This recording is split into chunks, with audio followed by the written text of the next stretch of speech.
Charlie Schneider, die Inhaberin des Nobelschuppenschneiders, von dem Sie sicher schon gehört haben. Sie ist das Beste, was mir in meinem Leben passiert ist. Sondern das Wort übergeben an Prinzessin Luise und ihren Verlobten Baron Eduard von Tepp. Bitte schön.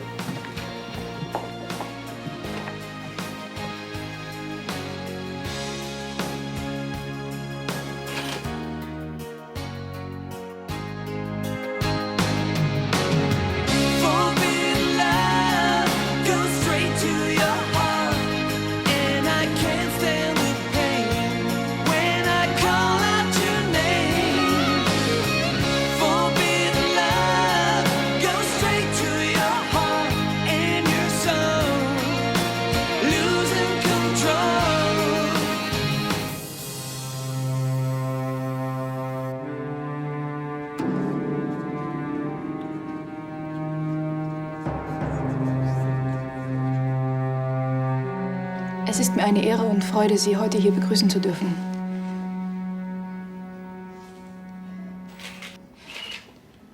Denn heute gibt es ein Wiedersehen der ganz besonderen Art. Vor uns erstrahlt die Unvernunft der Gefühle in neuem Glanz und Es ist ein derartig ergreifender Augenblick, dass es selbst einer ausgewiesenen Kunstkennerin die Sprache verschlägt.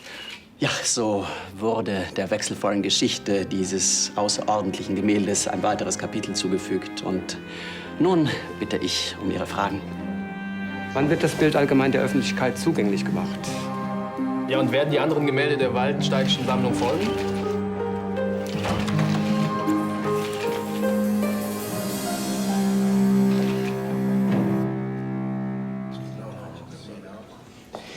Warum denn auf einmal so durstig? Ich glaube, ich krieg schon Krämpfe. Was hast du da reingekippt? Was fällt dir eigentlich an, die Gläser zu vertauschen? Du hast ja keine Ahnung. Soll ich dir einen Arzt rufen? Nützt jetzt auch nichts mehr. Hey, wenn ich dir helfen soll, dann musst du mir schon sagen, was da drin war. Abführmittel. Abführmittel? Na dann, eine innere Grundreinigung wird dir schon nicht schaden. Ach, hier bist du. Ich hab dich schon überall gesucht. Was ist mit dir los? Zu viel Champagner? Ist nicht so schlimm, wie es aussieht. Was weißt du denn schon? Ich weiß zum Beispiel, dass du Champagner getrunken hast. Lydias Glas habe ich vorsichtshalber entsorgt. Kommst du?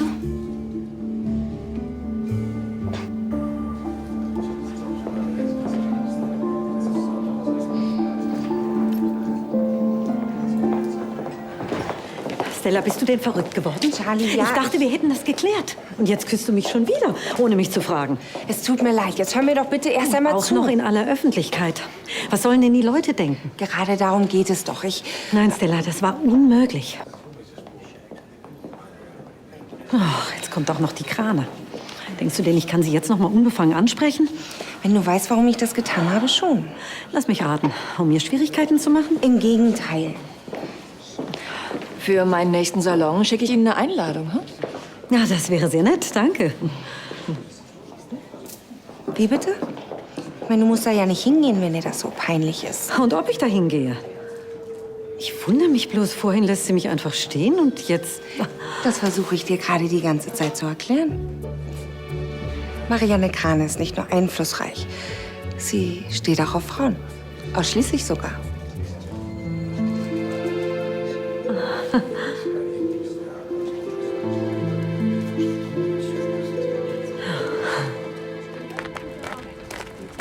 Einfach unfassbar.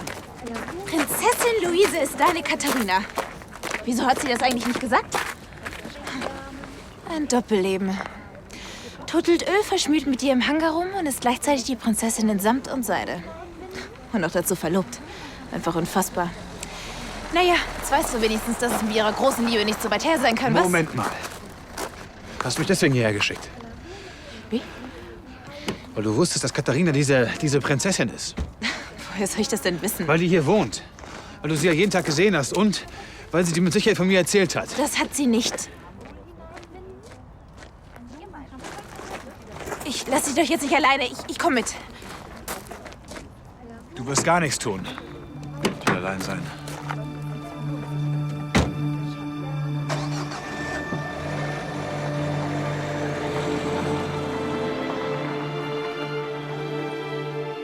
Mein Dank gilt dem Restauratorenteam, das unter der Leitung von Carla Gräfin von Lahnstein wirklich hervorragende Arbeit geleistet hat.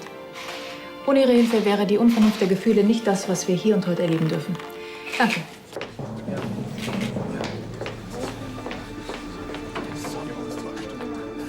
Justus, ich suche jemanden. Herrn Gregormann, haben Sie ihn vielleicht das Schloss verlassen sehen? Leider nicht, Prinzessin. Dabei ist die Unvernunft der Gefühle ja nur ein... Luise?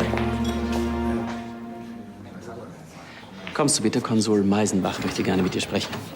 Kannst du mich bei ihm entschuldigen? Was ist denn heute los mit dir? Du warst vorhin schon so unsicher. Ich muss etwas klären, was wirklich keinen Aufschub duldet. Was könnte wichtiger sein als deine Anwesenheit hier? Ich erkläre es dir später, aber ich muss jetzt wirklich gehen. Ja, nur ein Gemälde der Waldensteigschen Sammlung, die hier komplett restauriert werden soll, um sie dann der Öffentlichkeit zugänglich zu machen. Ja. Und jetzt, meine Damen und Herren, würde ich Sie gerne nach nebenan bitten zu einem kleinen Snack.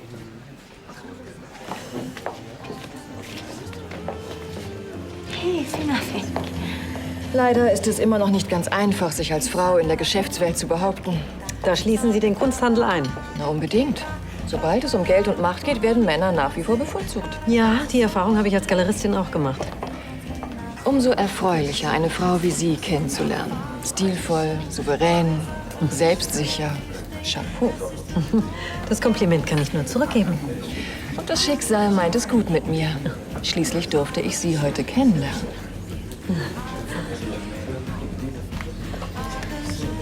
Frau von Lahnstein, ich muss mit Ihnen reden. Bitte. Schätzchen, konzentrieren Sie sich lieber auf das, was Sie wirklich können.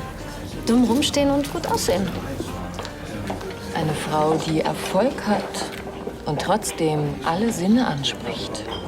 Das ist selten genug. Und diese Blicke sagen alles.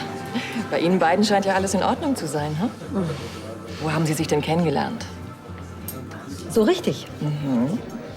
Auf einem Weingut. Wie romantisch. Ja. Schon klar, ich soll die Klappe halten. Volltreffer, warum halten Sie sich da nicht dran? Sie müssen mir helfen, es geht quasi um Liebe und Tod. Kindchen, Sie haben kein Talent fürs große Drama. Das ist echt nicht witzig. Ich bin aufgeflogen, als ich Lydia ausschalten wollte. Das ausgerechnet vor Sebastian. Wann kapieren Sie, dass ich mich nicht für Ihr Liebesleben interessiere, was nebenbei bemerkt überhaupt keins ist? Ja, aber was ist denn, wenn Sebastian die Sache ausposaunt? Dann komme ich aus der Nummer wirklich nicht mehr so einfach raus. Er ist Rechtsanwalt. Diesmal bin ich einfach zu weit gegangen. Sie müssen mir helfen. Alles okay? Oder bist du wieder mit einem Champagnerglas zusammengestoßen? Nein, alles in Ordnung. She lives by disillusions glow. We gon' where the wild blood flows. On our bodies we share the same score. Gregor, bitte mach die Tür auf. Ich hab das nie gewollt. Gib mir eine Chance, dir alles zu erklären. She says love's not a hostile condition. Love me wherever you are. Love me wherever you are. Love me wherever you are.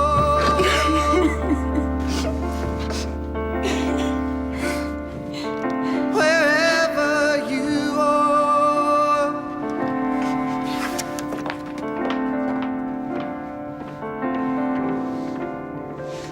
Charlie, du kannst doch nicht jetzt schon gehen, jetzt wo du den Kontakt zu Krane geknüpft hast. Du hast hier Interesse geweckt, ganz klar. Und wenn du jetzt nicht locker lässt, dann ist dir der Joe fix im Schneiders sicher. Ach, Stella, jetzt hör doch auf. Dir ging es doch um was ganz anderes. Wie bitte? Soll ich dir was sagen? Du wolltest mich gar nicht retten. Du hast nur die Situation ausgenutzt. Das stimmt nicht, ich wollte dir helfen. Ich meine, du hast mir doch selbst gesagt, wie wichtig dir es ist, sie kennenzulernen. Ach, und da war ein Kuss die einzige Möglichkeit, ja? Ja, Also nicht die einzige, aber die schönste. Ja, für dich vielleicht. Aber immerhin gibst du es ja jetzt zu. Kann ich mich trotzdem noch bei dir melden? Wenn du erwachsen geworden bist.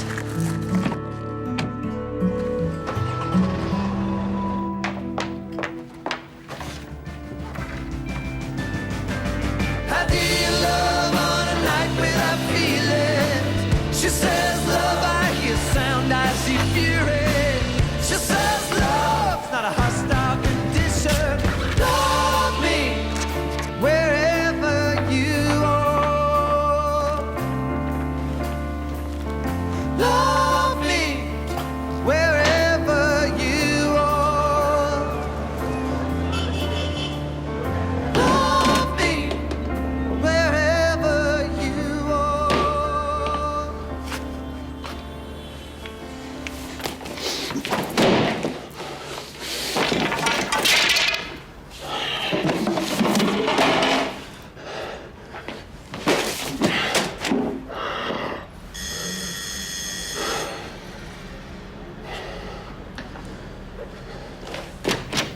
Ein Liebesbrief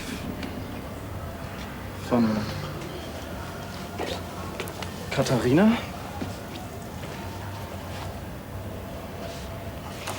Katharina ist tot. Was?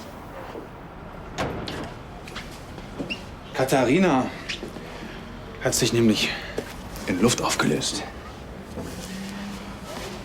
Aha. Verstehst du nicht, ne? Nee. Dann frag doch Prinzessin Luise von Waldenstein. Warum? Was hat die damit zu tun? Dass du die wieder kennst, war mal wieder klar. Was, Gregor, die kennt jeder. Die ist im Moment in jeder Zeitung. Und wenn du ihre Hoheit persönlich kennenlernen willst, die ist im Moment auch auf Schloss Königsbrunn. Ach.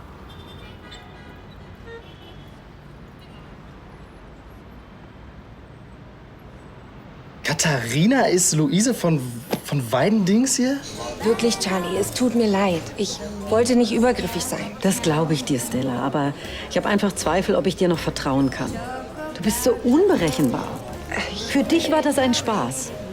Aber hast du mal überlegt, was das für mich bedeutet? Wenn man anfängt, darüber zu reden? Es tut mir wirklich leid. Ich werde es wohl nie lernen. Ich glaube, es ist besser, du gehst jetzt.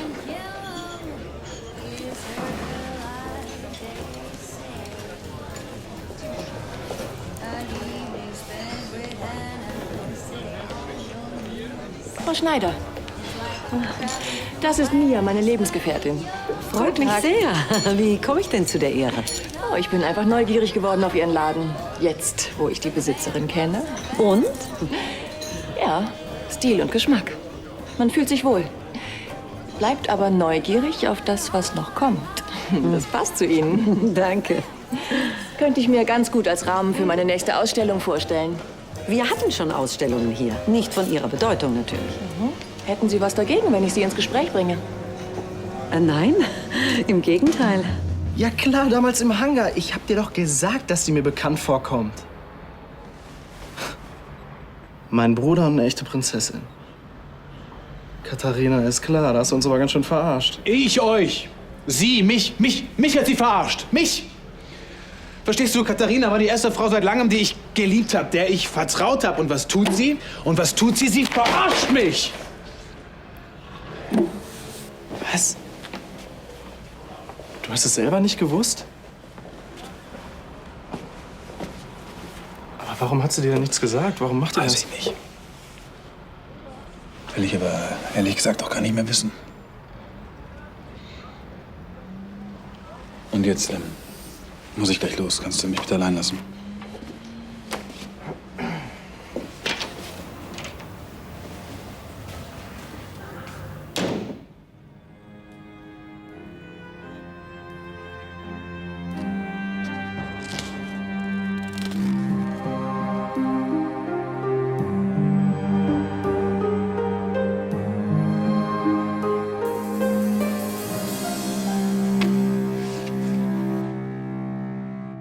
Gibst du mir Montag frei? Dann kann ich am Wochenende meinen Freund in Hamburg besuchen. Dann will ich mal kein Unmensch sein, aber dafür machst du Dienstag und Mittwoch spät, okay? Gut. Schickst du mir gleich Anna? Ja, ja. Danke. Dienstag, Mittwoch, spät. Nicht vergessen.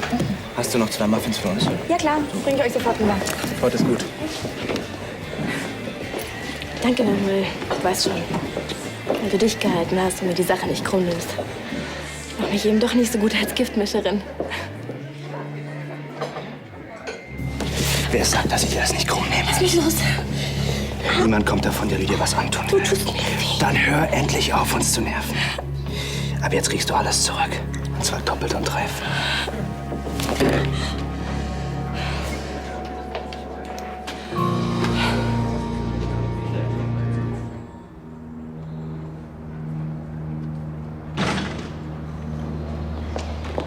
Gregor, es tut mir leid, ich wollte Oh ja, das nicht. ich kann mir vorstellen, dass es für durchlaucht bequemer gewesen wäre, mich noch ein paar Jahre an der Nase herumzuführen. Das glaube ich schon. Bitte, jetzt hör mir doch mal einen Augenblick lang zu. Prinzessin! Wie bescheuert klingt das denn? Nein, ich höre dir nicht zu. Du legst die Schlüssel auf den Tisch und machst die Tür von außen zu. Ich verstehe, dass du wütend bist und verletzt und enttäuscht, weil ich dich belogen habe. Entweder du erzählst mir jetzt mal was Neues oder du verschwindest. Ich verstehe auch, wenn du nicht mehr mit mir reden willst.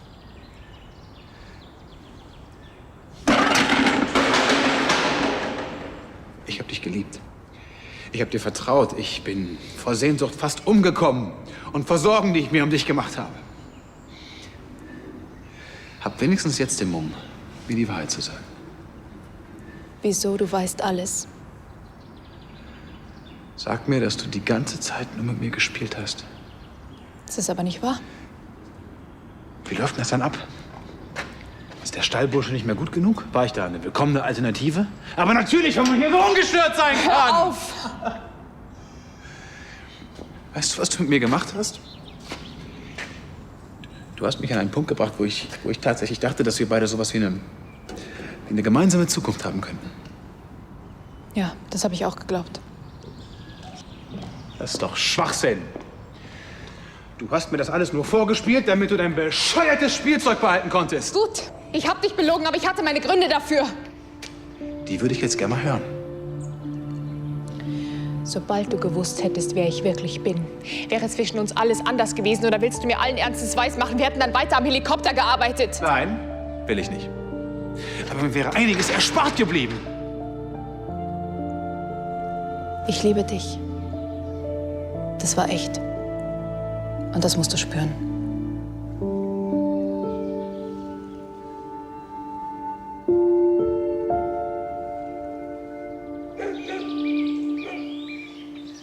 Sie alle haben gute Arbeit geleistet. Aber nun zurück zum Alltag. Bitte versetzen Sie alles in seinen üblichen Zustand zurück.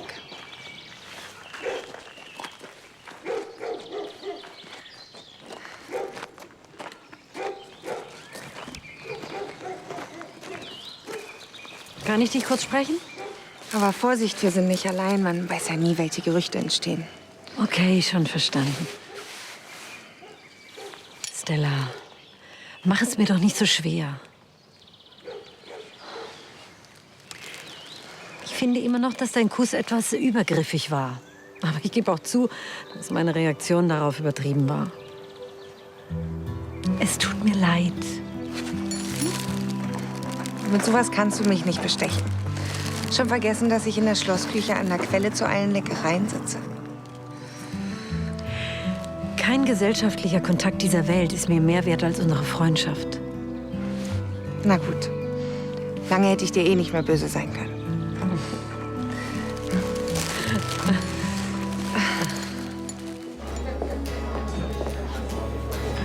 Hab ich dich? Sag mal, hast du sie noch alle? Seit wann bist du so schreckhaft? Was ist denn los mit dir? Ich weiß auch nicht. Seit Sebastians Entführung ist er anders. Irgendwie unheimlich. Du übertreibst mal wieder.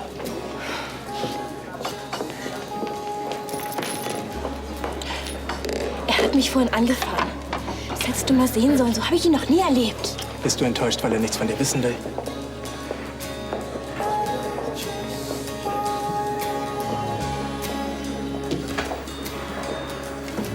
Quatsch. Er hat sich wirklich verändert. Mhm. Klar.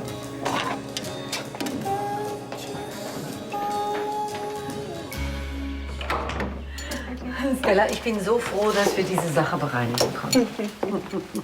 Eigentlich schreit es nach einer Versöhnungsparty. Willst du später noch vorbeikommen und wir trinken ein Gläschen? Darum lasse ich mich nicht zweimal bitten. Ich weiß ja, welche Elendtropfen du für solche Anlässe aufpasst. Oh ja. Ah, wie süß. 2 Glamour-Lesben kurz vor der Paarung. Mit Ansgar muss es ja schrecklich unbefriedigend sein, wenn wir dich so beeindrucken. Immerhin habe ich einen Mann und muss nicht aus lauter Not ans andere Ufer wechseln. Herzlichen Glückwunsch, Charlie. Obwohl das Niveau dieser Schlagzeile ist eher Yellow Press als Glamour. Findest du nicht auch?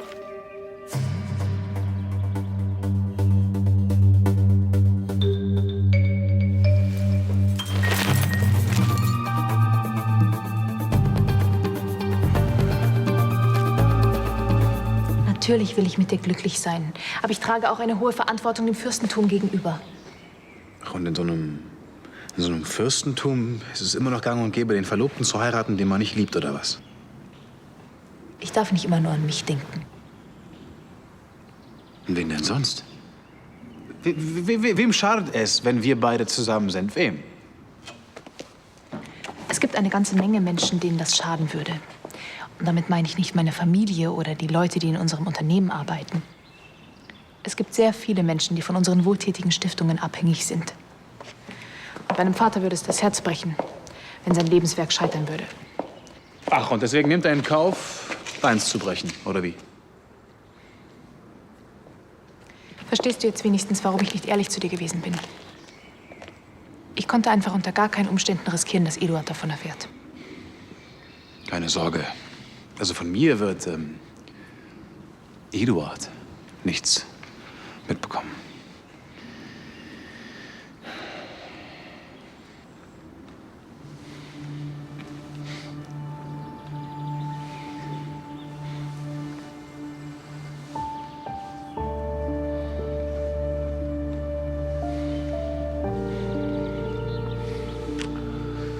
Weißt du, ich kann mir ja vorstellen, dass es nicht immer leicht für dich ist, aber was du mir da eben erzählt hast von irgendwelchen Unternehmen und Stiftungen, das interessiert mich alles nicht. Und ich glaube, es hat auch mit uns rein gar nichts zu tun. Eigentlich will ich nur eins von dir wissen. Haben wir beide eine Zukunft?